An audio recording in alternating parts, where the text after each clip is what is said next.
Assalamualaikum warahmatullahi wabarakatuh. Halo adik-adik kelas 7, bagaimana kabarnya?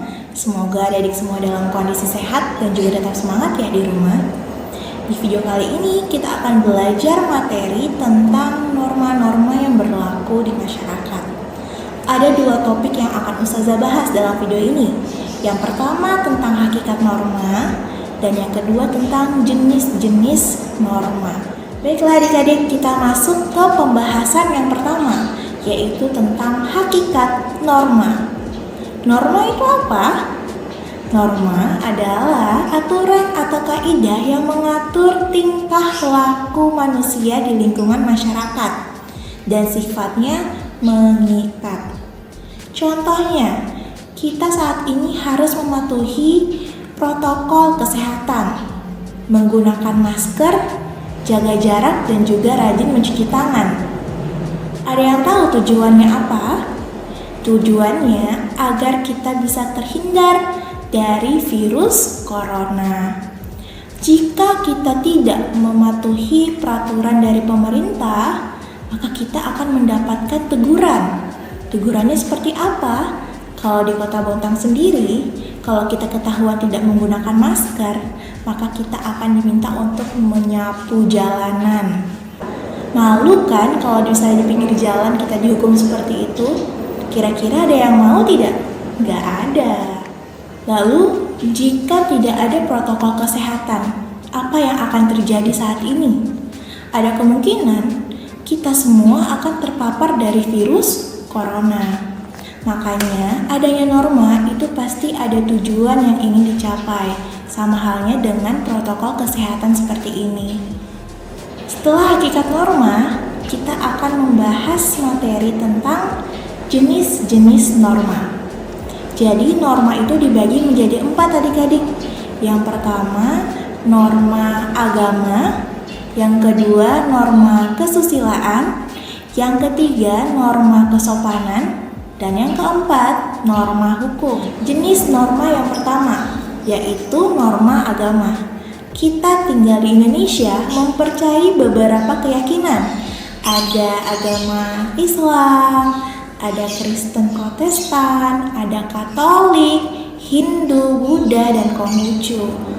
Nah, di setiap agama memiliki kitabnya masing-masing.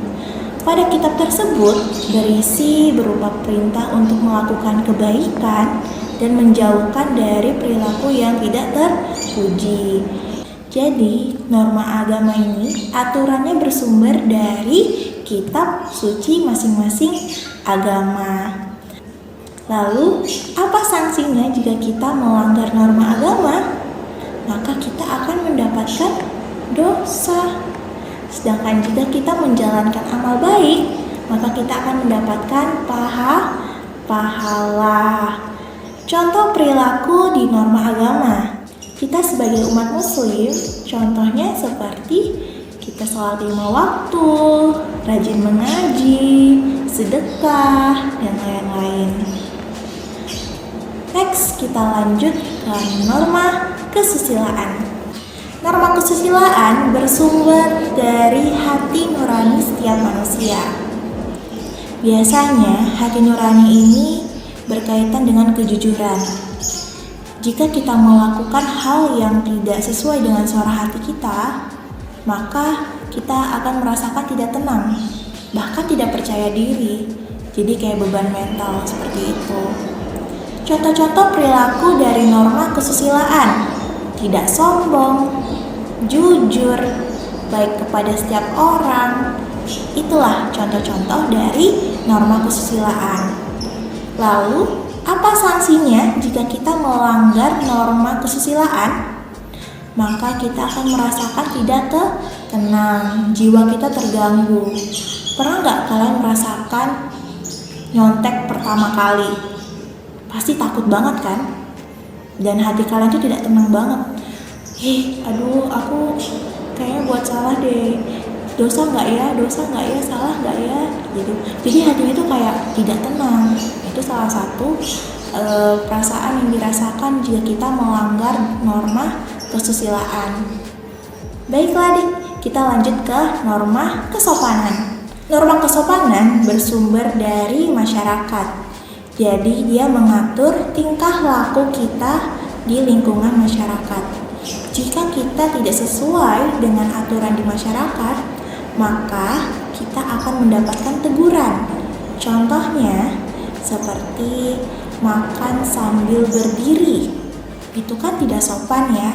Jadi pasti nih ada yang negur, kalau makan duduk, jangan berdiri, gak sopan. Nah, contohnya. Contoh lain, ketika kita bertemu dengan orang yang lebih tua, maka kita harus tunduk sama beliau, salim tangannya. Terus tuh kalau kita lewat di depan itu harus sambil menunduk. Nah, itu contoh dari norma kesopanan. Jika kita melanggar, maka kita akan mendapatkan teguran, kemudian juga akan dijauhi, bahkan terus juga kita akan dicemoohin, diceritain sama orang-orang. Nah kan bahaya ya. Jadi jangan sampai kita tidak sopan di lingkungan sekitar kita. Norma yang terakhir yaitu norma hukum. Norma hukum adalah aturan yang dibuat oleh pemerintah. Sifatnya tegas dan juga mengikat. Jadi, jika kita melanggar norma hukum, maka hukumannya akan lebih berat dibandingkan dari norma kesopanan dan juga norma kesusilaan. Bisa jadi kita akan masuk penjara atau kena denda. Salah satu contohnya adalah jika kita tidak menggunakan helm dan tidak membawa surat izin mengemudi ketika di jalan raya, maka kita akan kena tilangan oleh Pak Polisi. Nah, itu salah satu pelaksanaan dari norma hukum di Indonesia. Nah, itu tadi jenis-jenis norma yang berlaku di Indonesia. Yang pertama norma agama, yang kedua kesusilaan, yang ketiga kesopanan, dan terakhir norma hukum.